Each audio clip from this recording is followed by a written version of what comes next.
Political science and public administration की smart study के लिए सब्सक्राइब करिए मेरा channel political science by doctor Shipra Verma and hit the bell icon for latest update of my videos. Question पूछे गए थे तो इसी क्रम में आज 30 क्वेश्चन से आगे 31 से 55 तक के क्वेश्चन को मैं डिस्कस करूंगी। इसके बारे में जो मोस्ट इम्पॉर्टेंट फैक्ट्स हैं वो बताऊंगी। आप लोग मुझे बता दीजिएगा कि मैं जो फैक्ट्स डिस्कस करती हूँ वो आपके सामने रखूँ उनके फैक्ट्स या नहीं। ये मेरे बारे में एक छोटा सा परिचय है, आप लोग इसे देख लीजिए। तो चलिए शुरू करते हैं आज का टेस्ट। तो 31वां क्वेश्चन है कि राज्य का सर्वाधिक महत्वपूर्ण तत्व है। The most important element of the state is, आपके ऑप्शन है पहला जनसंख्या, दूसरा क्षेत्र, तीसरा संप्रभुता और चौथा सरकार। Options are population, territory, sovereignty और गवर्नमेंट। क्वेश्चन का आंसर सोच लीजिए और कमेंट करके मुझे बताइए।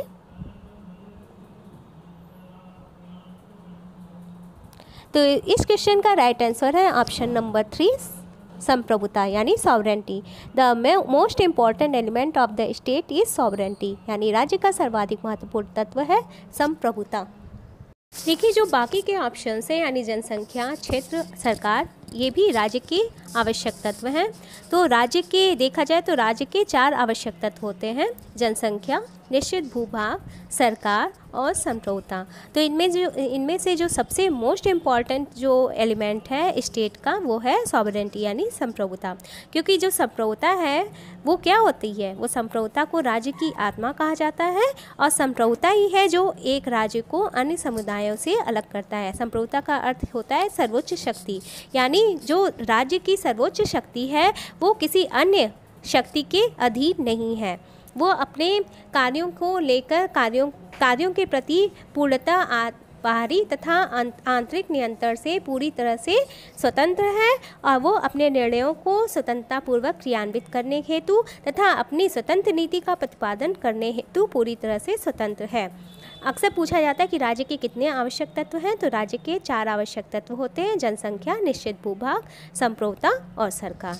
ठीक है, चलिए देख लेते हैं नेक्स्ट क्वेश्चन को। नेक्स्ट क्वेश्चन है स्क्रीन पे, क्वेश्चन नंबर 32। राजनीति विज्ञान की सबसे बड़ी सेवा यह होगी कि प्रभुसत्ता की अवधारणा को समाप्त कर दिया जाए, यह किसने कहा था? आपके ऑप्शन है पहला लास्की, दूसरा गैटेल, तीसरा गिलक्रास्ट और चौथा Plato. It would be the lasting benefit to political science if the whole concept of sovereignty is surrendered. Who said? Laski, Gettell, Gilchrist और प्लेटो। क्वेश्चन का आंसर सोच लीजिए आप लोग। तो इस क्वेश्चन का राइट आंसर है ऑप्शन नंबर 1, लास्की। देखिए यहाँ पे लास्की की बात आई है तो लास्की के बारे में आप लोग मोस्ट इम्पॉर्टेंट फैक्ट जान लीजिए कि जो लास्की थे वो बहुलवादी विचारक थे। अब बहुलवाद क्या है इसके बारे में भी आप लोग जान लीजिए।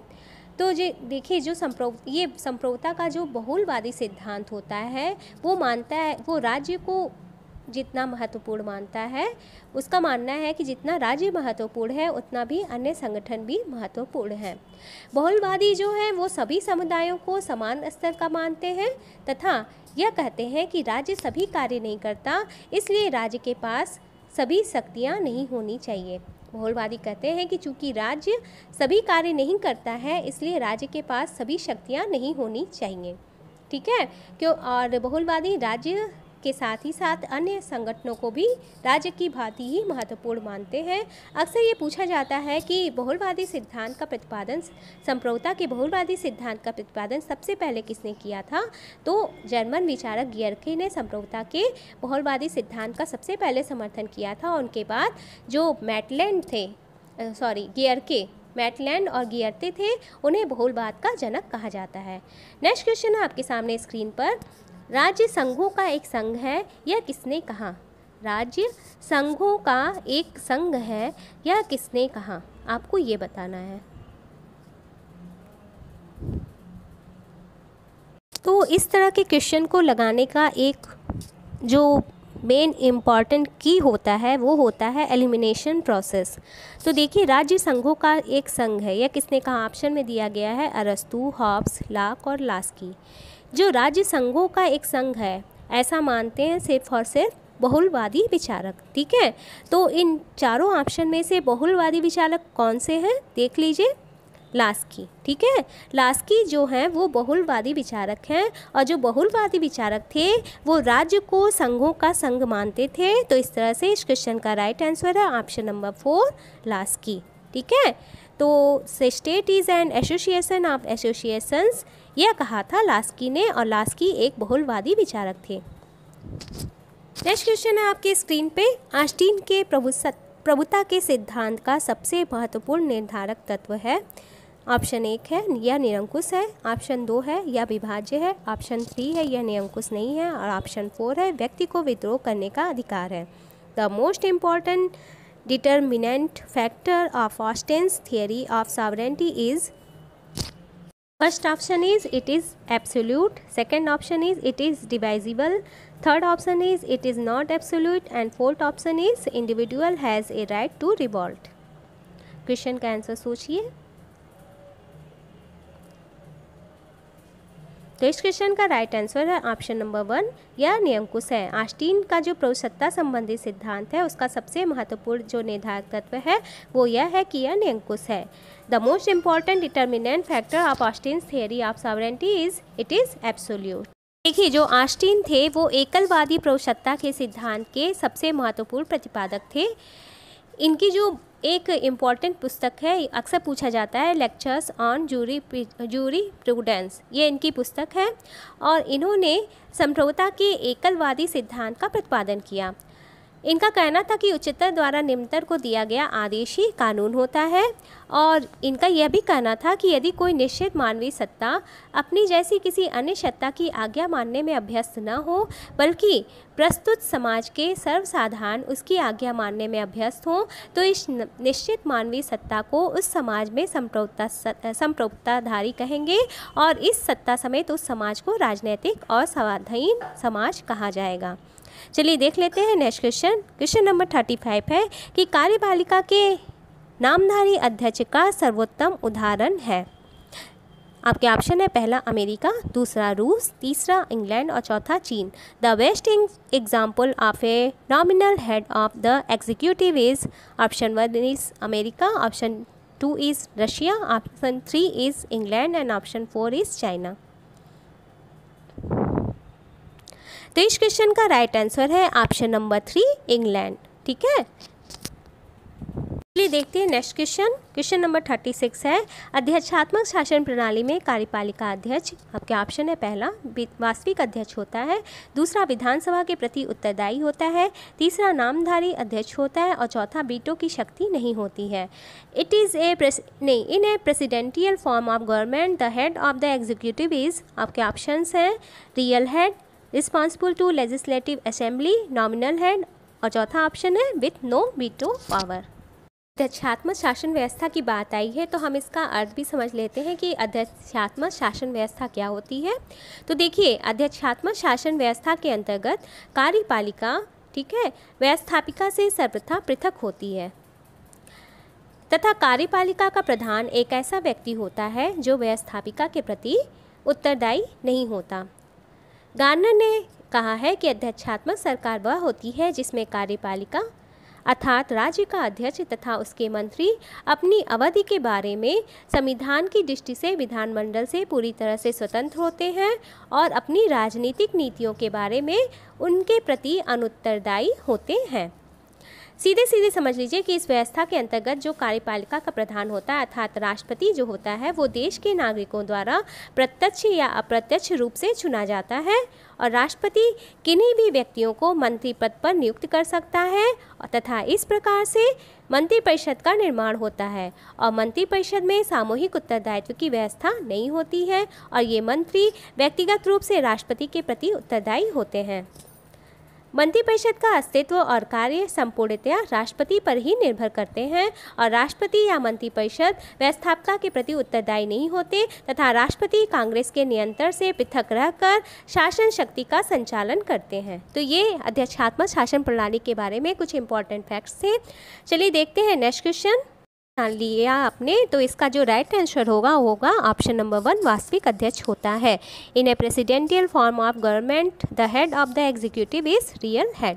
चलिए देखते हैं नेक्स्ट क्वेश्चन। नेक्स्ट क्वेश्चन है आपके सामने स्क्रीन पर, निम्न में से किस देश में बहुल कार्यपालिका है? ऑप्शन है पहला नेपाल, दूसरा स्विट्जरलैंड, तीसरा जर्मनी और चौथा England. Form from the following which country has plural executive? Options are Nepal, Switzerland, Germany या इंग्लैंड।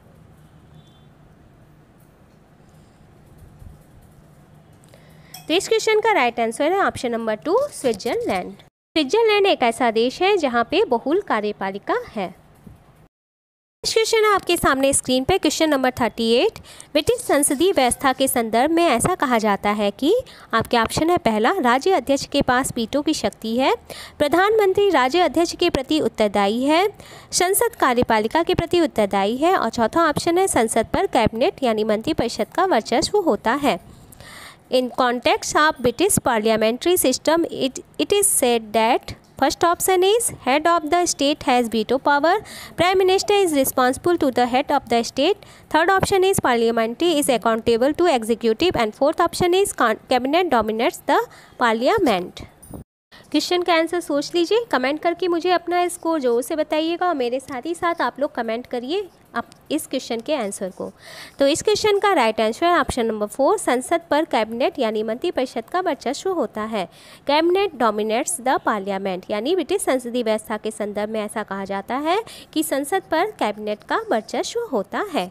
चलिए देखते हैं नेक्स्ट क्वेश्चन। क्वेश्चन नंबर 39 है कि किस देश में उच्च सदन अथवा द्वितीय सदन विश्व का सर्वाधिक शक्तिशाली सदन माना जाता है? आपके ऑप्शन है पहला अमेरिका, दूसरा भारत, तीसरा इंग्लैंड और चौथा Bhutan. In which country the upper house और the second chamber is known as the most powerful chamber in the world? Options are America, India, England, चौथा ऑप्शन है भूटान।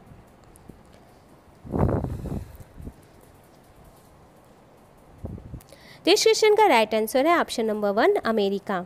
अमेरिका का जो सीनेट है, ठीक है, सीनेट को विश्व का सबसे अधिक शक्तिशाली सदन माना जाता है।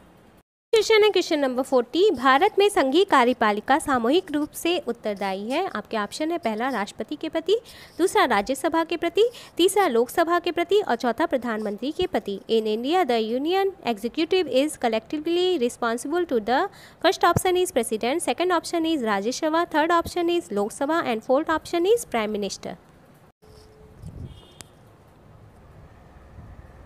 तो इस क्वेश्चन का राइट आंसर है ऑप्शन नंबर 3, लोकसभा के प्रति। It is responsible to the Lok Sabha. Question number 41। निम्नलिखित में से चुनिए कि न्यायपालिका की कुशलता के लिए पहली आवश्यकता है। आपके ऑप्शन है पहला विचारधारा के प्रति प्रतिबद्धता, दूसरा कार्यपालिका द्वारा न्यायाधीशों को हटाना, तीसरा विधायिका द्वारा न्यायाधीशों का मनोनयन और चौथा स्वतंत्र न्यायपालिका। Select the following. The first condition required for efficient judiciary is commitment to the ideology, removal of judges by the executive, nomination of judges by the legislature and fourth option is independent judiciary। Question का answer सोचिए comment box में, मेरे साथ ही साथ आप लोग question का answer comment करिएगा। तो इस क्वेश्चन का राइट आंसर है स्वतंत्र न्यायपालिका, इंडिपेंडेंट जुडिशरी, यानी न्यायपालिका की कुशलता के लिए आवश्यक है कि न्यायपालिका पूरी तरह से स्वतंत्र हो।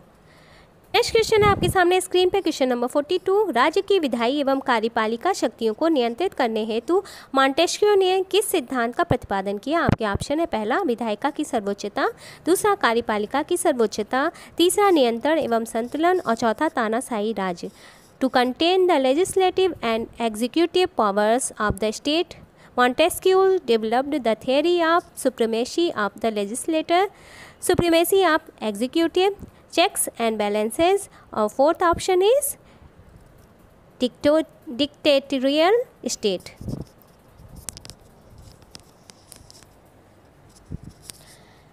तो इस क्वेश्चन का राइट आंसर है ऑप्शन नंबर 3, नियंत्रण एवं संतुलन, यानी चेक्स एंड बैलेंसेस। तो मॉन्टेस्क्यू ने ये कहा था कि राज्य की विधायी यानी लेजिस्लेटिव और कार्यपालिका यानी एग्जीक्यूटिव पावर्स क्या है, उनको नियंत्रित करने के लिए जो आवश्यक सिद्धांत है वह है नियंत्रण एवं संतुलन, यानी एक दूसरे के नियंत्रण एवं संतुलन में ये दोनों संस्थाएं कार्य करें तो राज्य के जो कार्य होंगे सुचारू रूप से संचालित होते रहेंगे। चलिए देखते हैं नेक्स्ट क्वेश्चन नंबर 43। लोकतंत्र का वास्तविक अर्थ क्या है?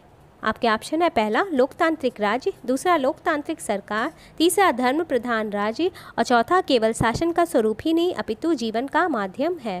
Democracy actual means democratic state, second option is democratic government, third option is theocratic state and fourth option is not merely a form of government but a way of life। तो इस question का right answer है option number 4, केवल शासन का स्वरूप ही नहीं अपितु जीवन का माध्यम है। लोकतंत्र का वास्तविक अर्थ क्या है? यह सिर्फ और सिर्फ शासन का स्वरूप ही नहीं है अपितु यह जीवन जीने का एक सही माध्यम भी है। Not merely A form of government but A way of life. तो क्वेश्चन नंबर 44 है मॉडर्न डेमोक्रेसीज पुस्तक के लेखक कौन है? मेरे ख्याल से इसका आंसर सभी लोग जानते होंगे। आपके ऑप्शन है पहला डायसी, दूसरा लॉर्ड ब्राइस, तीसरा लॉसवेल और चौथा Seeley. Who is the author of modern democracies?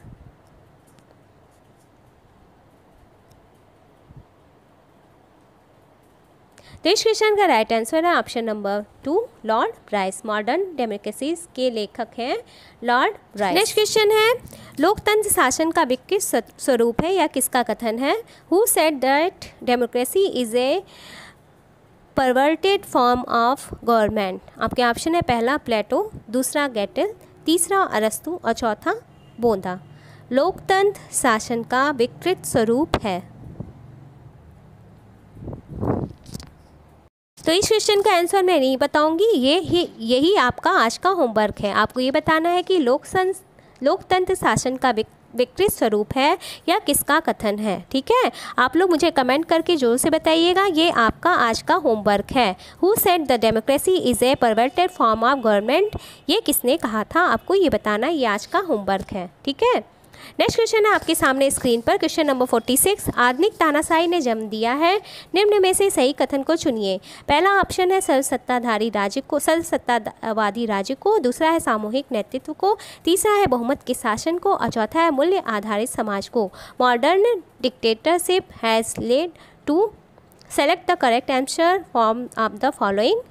First option is totalitarian state, second option is collective leadership, third option is rule by majority and fourth option is value based society. तो इस question का right answer है option number 1 सर्वसत्तावादी राज्य को। आधुनिक तानाशाही ने जन्म दिया है सर्वसत्तावादी राज्य को। नेक्स्ट क्वेश्चन है आपके सामने स्क्रीन पर कि संसदीय शासन में कार्यपालिका किसके प्रति उत्तरदायी होती है? इसका आंसर भी सभी लोग जानते होंगे।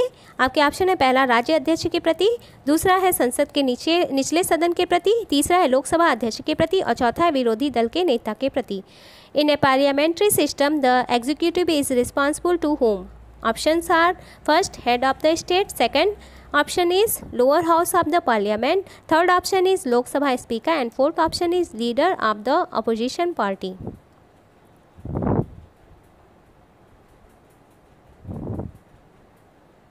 तो इस क्वेश्चन का राइट आंसर है संसद के निचले सदन के प्रति, lower house of the parliament. In a parliamentary system the executive is responsible to lower house of the parliament, यानी संसद के निचले सदन के प्रति। Question number 48। अध्यक्षात्मक शासन प्रणाली में आपके ऑप्शन है पहला कार्यपालिका का अध्यक्ष विधानसभा का सदस्य होता है, दूसरा ऑप्शन है मंत्री भी विधानसभा के सदस्य होते हैं, तीसरा है कार्यपालिका अध्यक्ष व मंत्री विधानसभा के सदस्य नहीं होते और चौथा ऑप्शन है कार्यपालिका अध्यक्ष का चुनाव नहीं होता। In a presidential form of government options are the head of the executive is a member of legislative assembly, second option is ministers are also the member of legislative assembly, third option is executive head and the ministers are not member of legislative assembly and fourth option is executive head is not elected। Question का right answer है option number 3 कार्यपालिका अध्यक्ष व मंत्री विधानसभा के सदस्य नहीं होते। ठीक है, नेक्स्ट क्वेश्चन है आपके सामने स्क्रीन पर, क्वेश्चन नंबर 49। संघात्मक व्यवस्था का मुख्य लक्षण है आपके ऑप्शन है पहला प्रांतीय सरकारें सर्वोच्च होती हैं, दूसरा राजनीतिक दल सर्वोच्च होते हैं, तीसरा शक्तियों का एकत्रीकरण होता है और चौथा संविधान की सर्वोच्चता। The basic feature of federal system is, first option is provincial government are supreme, second option is political parties are supreme, third option is consolidation of powers and fourth option is supremacy of the constitution।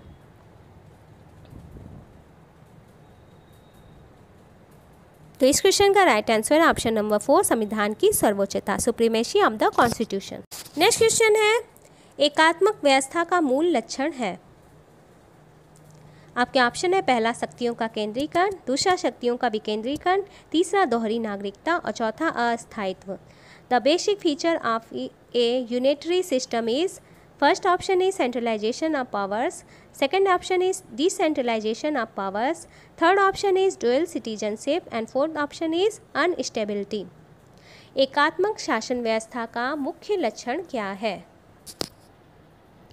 तो इस question का right answer है option number 1 शक्तियों का केंद्रीकरण। एकात्मक शासन के बारे में हम जो फैक्ट्स हैं उन्हें जान लेते हैं कि एकात्मक शासन व्यवस्था होती क्या है। तो डियर फ्रेंड्स, एकात्मक शासन व्यवस्था में क्या होता है कि शासन की जो संपूर्ण शक्ति होती है वो एक केंद्रीय सरकार के अंतर्गत संकेंद्रित होती है। इस व्यवस्था में संविधान के द्वारा शासन की संपूर्ण शक्ति केंद्रीय सरकार में निहित कर दी जाती है तथा स्थानीय सरकारों का अस्तित्व एवं उनकी शक्तियाँ केंद्र सरकार की इच्छा पर निर्भर करती हैं। कुछ प्रमुख विद्वानों द्वारा जो एकात्मक शासन की परिभाषाएं दी गई हैं उनमें जो सबसे महत्वपूर्ण परिभाषा है वो है गार्नर की। इन्होंने कहा था कि यह शासन की वह प्रणाली है जिसमें संविधान केंद्रीय शासन के एक अथवा एक से अधिक अंगों को पूरी शक्ति प्रदान करता है और इन्हीं से स्थानीय सरकारों को अपनी सारी शक्ति अथवा अस्तित्व प्राप्त होता है। तो ये आप लोग मोटा मोटा जान लीजिए कि एकात्मक शासन व्यवस्था में शक्तियों का केंद्रीकरण होता है और वहीं संघात्मक शासन व्यवस्था में शक्तियों का विकेंद्रीकरण होता है। नेक्स्ट क्वेश्चन आपके सामने स्क्रीन पे, शासन के एकात्मक स्वरूप में आपके ऑप्शन है पहला कार्यपालिका एवं विधायिका को शक्तियों का पृथकीकरण होता है, दूसरा ऑप्शन है शक्तियों का विभाजन होता है, तीसरा ऑप्शन है कार्यपालिका का गठन विधायिका के सदस्यों में से होता है और चौथा ऑप्शन है एक दलीय व्यवस्था होती है। In an unitary form of government there is, first option is separation of powers between executive and legislator, second option is division of powers, third option is executive is constituted from the members of legislature and fourth option is single party system। Question का answer सोचिए और मुझे comment करके answer बताइए। Question का right answer है कार्यपालिका का गठन विधायिका के सदस्यों में से होता है। Executive is constituted from the members of legislature. Question number 52 है अधिष्ठ प्रतिनिधित्व से क्या अभिप्राय है? आपके ऑप्शन है पहला प्रतिनिधि निर्वाचकों के अधीन नहीं है, दूसरा है प्रतिनिधि निर्वाचकों के अधीन कार्य करते हैं, तीसरा है निर्वाचक प्रतिनिधियों को आदेश नहीं दे सकते हैं और चौथा है यह व्यवहारिक है। इंस्ट्रक्टेड रिप्रेजेंटेशन मीन्स, ऑप्शन को पढ़ लीजिए आप लोग।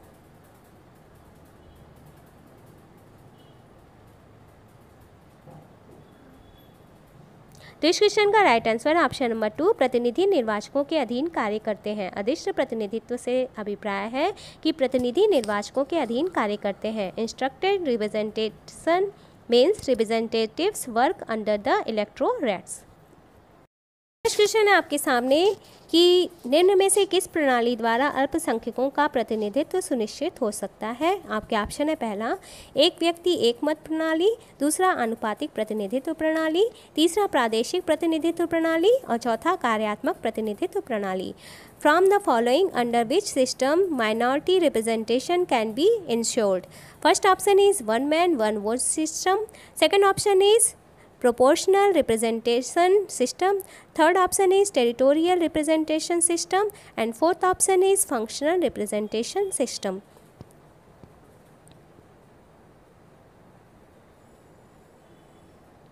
तो इस क्वेश्चन का राइट आंसर है ऑप्शन नंबर 2 आनुपातिक प्रतिनिधित्व प्रणाली यानी प्रोपोर्शनल रिप्रेजेंटेशन सिस्टम। इसे हेयर प्रणाली के नाम से भी जाना जाता है। ठीक है, नेक्स्ट क्वेश्चन है आपके सामने। दबाव समूहों का प्रमुख उद्देश्य है? आपके ऑप्शन है पहला सत्ता प्राप्त करना, दूसरा सरकार के गठन में सम्मिलित होना, तीसरा चुनाव लड़ना और चौथा है अपने स्वार्थ स्वार्थों की प्राप्ति के लिए सरकार पर दबाव डालना। The main object of pressure groups is, first option is capture power, second option is to join the formation of government, third option is to contest elections, and fourth option is to pressurize the government to achieve their self interests.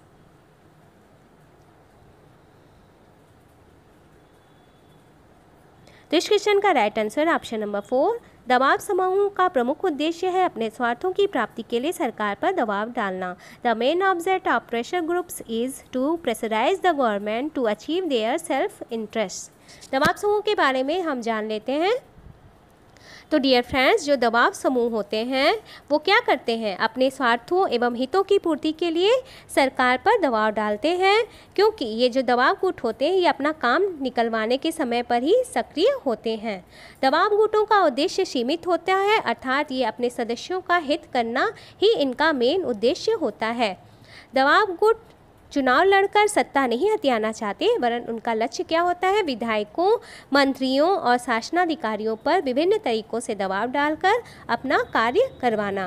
और ये दबाव समूह संगठित एवं असंगठित दोनों ही प्रकार के होते हैं। और जो दबाव समूह होते हैं अपने उद्देश्यों की सिद्धि के लिए सभी प्रकार के उचित, अनुचित, संवैधानिक, असंवैधानिक साधनों इन सभी का प्रयोग करते हैं। दबाव समूहों को बांटा जा सकता है 4 भागों में। पहले होते हैं संस्थागत दबाव समूह यानी इंस्टीट्यूशनल प्रेशर ग्रुप्स, दूसरे होते हैं सामुदायिक दबाव समूह यानी एसोसिएशनल प्रेशर ग्रुप्स, तीसरा होते हैं असामुदायिक दबाव समूह यानी नॉन एसोसिएशनल प्रेशर ग्रुप्स, और चौथे होते हैं प्रदर्शनकारी या अनियमित दबाव समूह यानी एनोमिक प्रेशर ग्रुप्स। तो अक्सर क्वेश्चन में एग्जाम में पूछा जाता है कि दबाव समूहों का वर्गीकरण, ये 4 ऑप्शन दे दिया जाएगा तो उनमें से एक डिफरेंट ऑप्शन होगा। तो आपको बताना होता है कि दबाव समूहों के प्रकार कौन से हैं। तो आप लोग के लिए इसलिए दबाव समूहों के प्रकारों के बारे में भी जानना अत्यंत आवश्यक है। इसी की जानकारी मैंने एक्स्ट्रा फैक्ट के रूप में आपको दी है। इस प्रैक्टिस सेट का लास्ट क्वेश्चन है क्वेश्चन नंबर 55। दबाव समूह की तकनीक है आपके ऑप्शन है, पहला धमकी देना, दूसरा मूल्य आधारित मांगे, तीसरा अभिजन वर्ग का समर्थन और चौथा है असहानुभूत रवैया। The technique of pressure group is threatening, दूसरा है वैल्यू बेस्ड डिमांड्स, चौथा है सपोर्ट टू एलाइट क्लास और चौथा है अनसिम्पैथेटिक एटीट्यूड।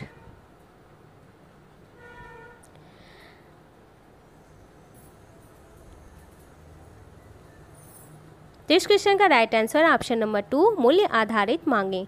वैसे तो देखा जाए तो ये तीनों ऑप्शन भी कहीं ना कहीं से दबाव समूह की तकनीक है, लेकिन इसका जो सबसे अच्छा आंसर होगा वो होगा मूल्य आधारित मांगे यानी वैल्यू बेस्ड डिमांड्स।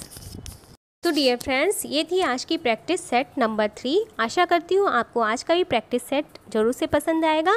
अगर आपको ये प्रैक्टिस सेट पसंद आया तो इसे अधिक से अधिक लाइक करिएगा और मुझे कमेंट सेक्शन में अपने स्कोर भी जरूर से शेयर करिएगा।